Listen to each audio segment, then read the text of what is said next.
Hello, welcome again to Cave to the Cross Apologetics. I'm Patrick. I'm Tony. And we are once again going through our book by Greg Koukl called Tactics. And we're doing the 10th anniversary one. Hopefully you picked that one up and are joining along with us. So we appreciate you coming to read with us and learn about how to have conversations practically about faith. So with Nancy Pearcey's book that we did last time, Finding Truth, we kind of talked about the logistics of having the argumentation. So kind of how to identify the argument made, what to say, how to build a case against it, how to replace the faulty thinking. And Greg Koukl's book on tactics is more the kind of practical application, how to have that conversation. In what ways should you identify those flaws and how to point them out to people? And so that's what we're doing. We finished recently with the Columbo tactic, the mother of all tactics, as he calls it. So we learned how to kind of help the other person along and gather the discussion as a dialogue rather than a monologue on both sides. And so we're moving on to the next tactic, and we're calling it the self-harm tactic because we don't want to get demonetized, even though we're not monetized right now, so that's fine. And so we're in Chapter 11 right now called Practical Self-Destruction.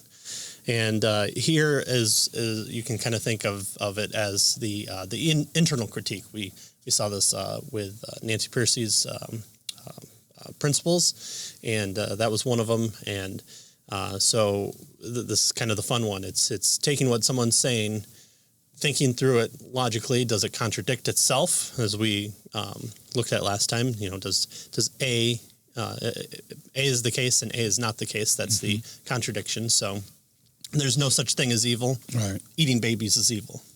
Hold on now. Right. So you push the button, you go, wait, you're being inconsistent. That's there's your contradiction, your presupposed contradiction.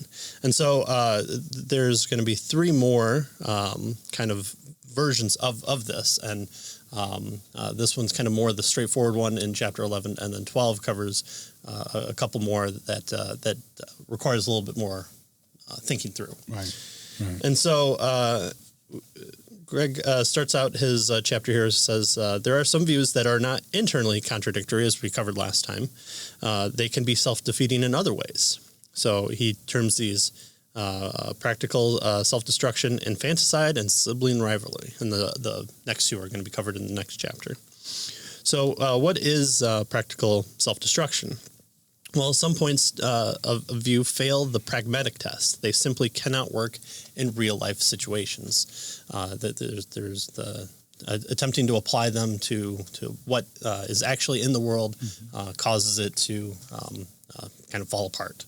There's no logical contradiction here. It's not a if A and also not A, so that would be the logical contradiction. It's more of a practical one. You can't really hold both those points together. Yeah, well, so the idea here is you might be able to believe something, but once you affirm it or say it, just say it, then it falls apart, right? You know, so it doesn't work in practice, right? It's the idea of pragmatic test, right? He says this type of self-destruction applies to a number of views people can believe but not promote without running into trouble. Right. And so you're wanting to point out the trouble. Right. I never say anything out loud. Right. Well, you might be able to think that, but once you say it, it falls apart. Right. Exactly. This kind of inconsistency is self-defeating because the person who voices this view contradicts his convictions. So you see the conflict immediately in the claim, it is wrong to say people are wrong. Right.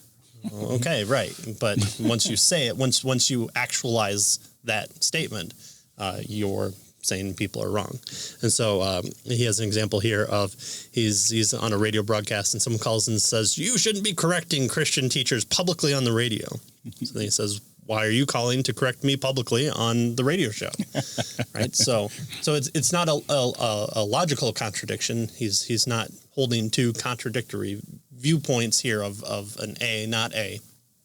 But once he's made an initial claim, then it falls apart by kind of referencing itself there. Right. So these ones tend to parse themselves out, but it's always good to kind of go over examples, which Greg Koukl has in his book, and so I absolutely pick up his book here. So holding that it is wrong to find fault in others is not in itself incoherent. The problem occurs only when you say the statement. Right. The view can be believed upon but not acted upon. And so he has a conversation here, and I'll take Lee if you want to take Greg's role. Sure. Okay. I'm not a homosexual, but I think it's wrong to condemn anybody for anything. Well, why are you condemning me then? What? I said, why are you condemning me if you think it's wrong to condemn people? No. I'm responding to the fact that a lot of Christians condemn people. I understand, and it sounds like you're condemning me because I just condemned homosexuality as wrong. Yes, I am. You're supposed to love everybody. Wait a minute. You're not listening to yourself. You just said it's wrong to condemn people, and now you admit you're condemning me. So I'm asking, why are you doing the very same thing that you say is wrong when you do it? Right. No, I'm not. Okay, well... Okay, let's put it this way. I'm not condemning you. I'm reprimanding you. Is that better? Then my comments about homosexuals are simply reprimands as well. Right. So here we see a few things. First, it took me a few moments to realize, but before I realized my error, because, and I think we all have this. We've all have had statements where we say things like, "Oh, I don't like fruit in my desserts," and then you put in a handful of chocolate covered raisins. You're like, okay, I mean, I wouldn't consider that a dessert per se. I mean, I'm just having it after my meal, and yeah, the raisins are fruit, so something like that. And second is since Tony saw the problem immediately, also we have the script, so that helps. It wasn't difficult for me to come up with a question to press the issue until Lee caught on. I employed the third use of the Columbo tactic. Hey, look at that. We're going back to the Columbo tactic. Yeah, go figure, right? Using a question to make a point. In this case, I pointed out that his view was flawed, being contradictory in practice. And notice in the dialogue here, there's a lot of questions that Greg is doing. In fact, pretty much all of them end in a question, minus a few. Yeah. And so still applying what we've learned previously, and still it's still having the person continue with the dialogue. It would be just fine to say, well, you're holding contradictory viewpoints here, and you shouldn't be condemning me in the same way that I'm condemning them if you believe that's wrong. But no, he's using questions to guide the process. Yeah, you want to get them there. You want to do it graciously. You don't want to name call. Well, that's dumb, right? Right. No. You want to help them to see what's going on. The goal here is to help them to clarify, their position so that they can see how wrong it is. And I mean, after a while, you don't really have to say it. They can see it, right. And so when he says, "Okay, let me put it this way: I'm not condemning you. I'm reprimanding you." That's where the person sees it and then tries to change it, because you don't want to be wrong, and so you still want to hold on to that viewpoint of really well. But hopefully it'll get people thinking, and it'll point out inaccuracies within people's worldviews, and that should happen to us too. If we find a similar conclusion that we draw from and that we can't enact upon without destroying our previous one, then we should change it as well. And so there's nothing wrong with re-examining even our own. So it's a good self-examination as well. So these types of claims then they don't work in practice, right? If you try to apply them, they fall apart. They contradict themselves. Right. They self-destruct, right? Is the idea here, right? He moves on to say that moral relativism self-destructs, right? And so that's, again, you can apply this kind of practical self-destruction to moral relativism. He says moral relativists, those who deny universal objective morality, are especially vulnerable to practical suicide, right? So, the idea here is that So there's a couple kinds of relativism. Moral relativism. There's moral relativism that we might say subjective. What's right for me may not be right for you. What's right for you may not be right for me. That kind of stuff. Mm-hmm. There is cultural relativism or social relativism, moral relativism that says, the culture decides what is morally right. Mm-hmm. So he focuses here on this individual or subjective or personal moral relativism, right? What's right for me may not be right for you kind of thing, right? And so in saying that, the relativist is saying there's no universal standard for right and wrong. The individual determines it, right? I determine what's right, morally right for me. Now, even in saying that, it's kind of scary, right? But that's the position of the individual, personal, subjective, moral relativist. Because even too, when someone says that and then they go against their own convictions at some point, like we all do, I think it's morally correct for me to always tell the truth, for me personally, and then I go tell a lie. Well. Where's my condemnation then? Right. Do I throw myself in jail at that point, or what should be the response to that? Yeah. So there's a lot of issues just holding that position. Right, and it's even more insidious than that, because the idea here is you can never condemn anybody for anything, because if it's right for them, then it's morally right. Right. The relativist has to say, right? So it's always correct for me to tell the truth, except when I don't. So right. That's my right rule. Or, someone can act any kind of way they want, no matter how heinous the act, because as long as they believe it's morally right for them. Right, so some people, love people. Some people eat people. Whatever, Love to eat people, that's So that's the moral relativist. It's a really, and most people, if you meet them on the street, and ask them, so do you think what's right for you may be right for me? And many people will say, "Oh yeah, that's the way it works," right? Yeah. Without even thinking through what the implications of the position is, right? In other words, this kind of moral relativism, this individual subjective moral relativism, really eliminates morality. I mean, if you think about it, right? In other words, if I have a black pen, right? We see it's black, but I say. This is a green pen, because whatever color is right for me is right for me, and whatever color is right for you is right for you. And you say it's a blue pen, and somebody else says it's a red pen, and somebody else says it's a white pen, right? And notice what happens when I say, would you and you go next door and get me the blue pen? What's going to happen? Right.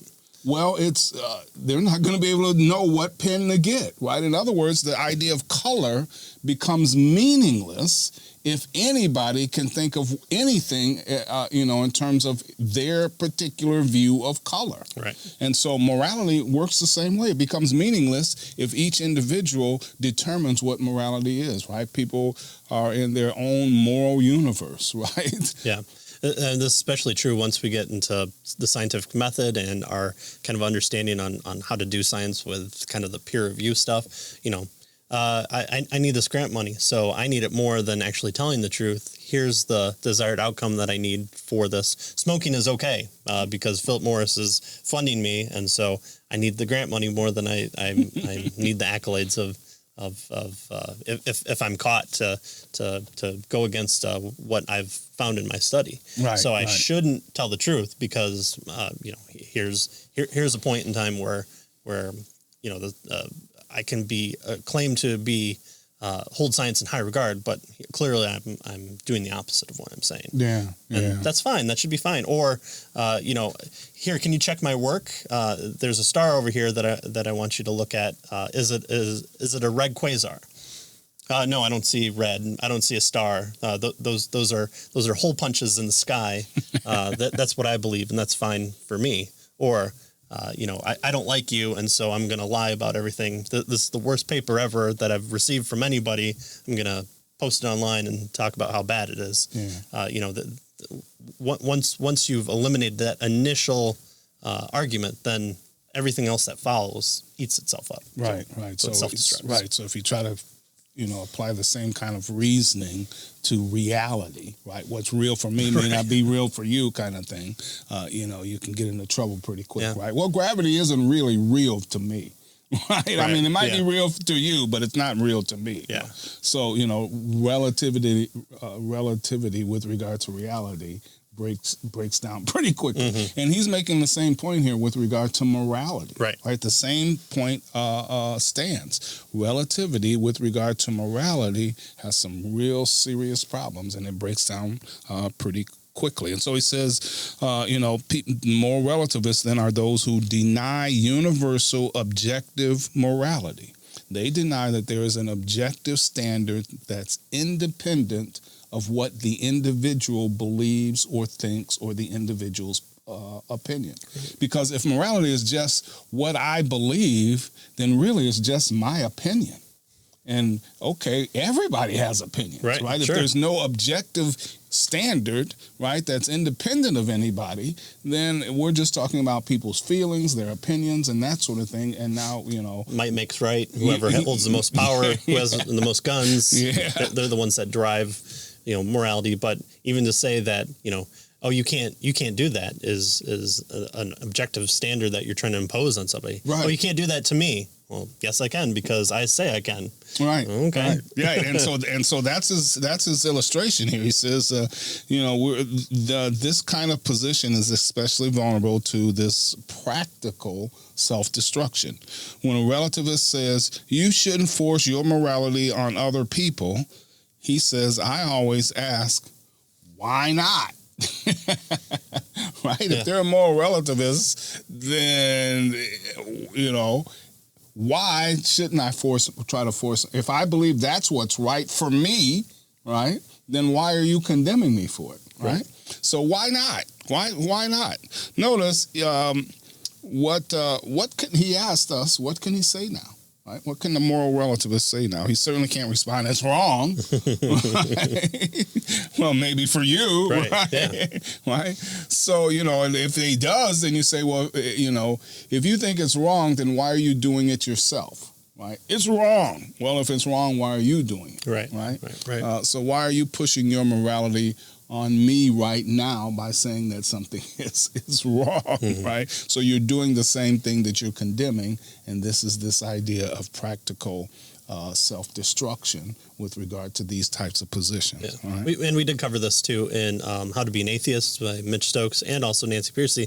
We talked about how every generation believes that it's the most moral that it can be. We found the answer. Slavery is wrong.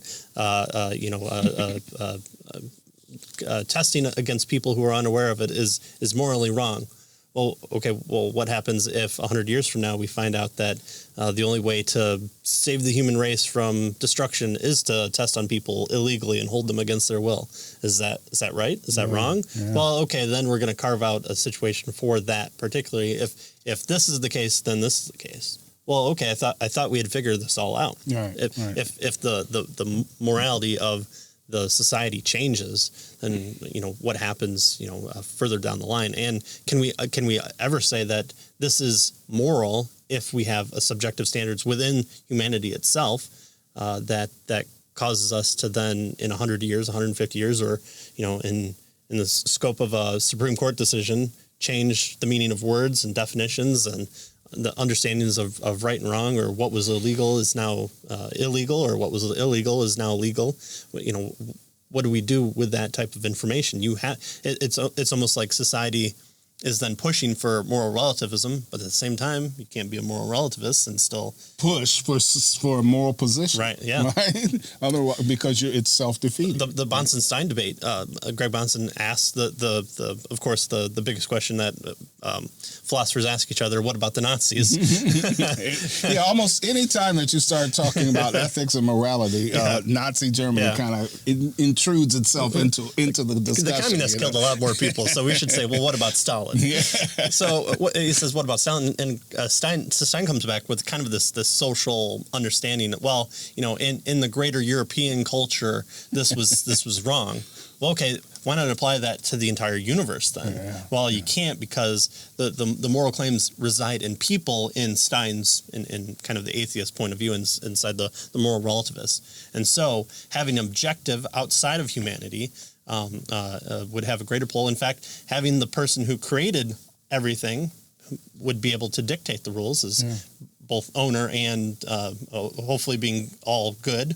And so derives from his character certain claims that he pulls from his own character. And so surprisingly enough, the Christians have an answer for that. Whether you agree with it or not, that's entirely inconsequential. It's not, there's a subjective nature to God. It's he's objective as being outside of humanity. So by definition, he's objective. Yeah, exactly. So when a person says it's wrong to try to change people's religious belief, you ask, if that's what you believe, then I don't understand why you're trying to change my religious belief right now, right?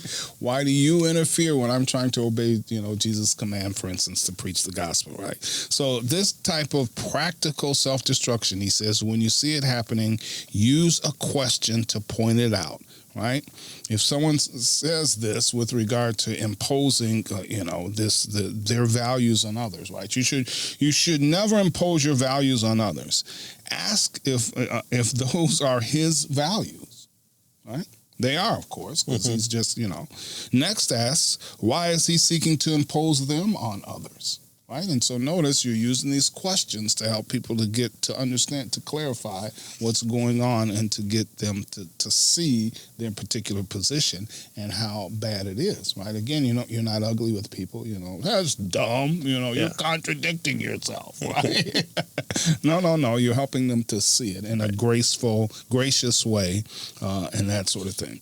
He gives an illustration here near the end about proselytizing is prohibited, right? He says some years ago, the Southern Baptist Convention publicized its plans to direct its annual summer evangelistic outreach to Jews living in Chicago. It then encouraged Baptists to pray each day for Jewish individuals, by name, that they will find the spiritual wholeness available through the Messiah. Well, what do you think the Jews thought about this? Well, they were fine. Everyone's fine. Yeah. He says the public reaction was immediate and severe. But I thought everyone was fine to have their own convictions. Yeah. He says the director of the Jewish Anti-Defamation League said that the campaign projects a message of spiritual narrowness that invites theological hatred. So this is hatred is what they're saying, right? A consortium of religious groups in Chicago, including Christian denominations, issued a statement condemning the Southern Baptist Convention, warning that the Baptist evangelism in the Windy City would encourage hate crimes. Wow, just because we want to preach the gospel to the Jews, right? All of a sudden it's hate crimes. The whole world is falling apart. I want you to come to know Jesus Christ as Messiah and Savior, and I want you to be in heaven with me. And then, be a fellow brother in Christ. Hate,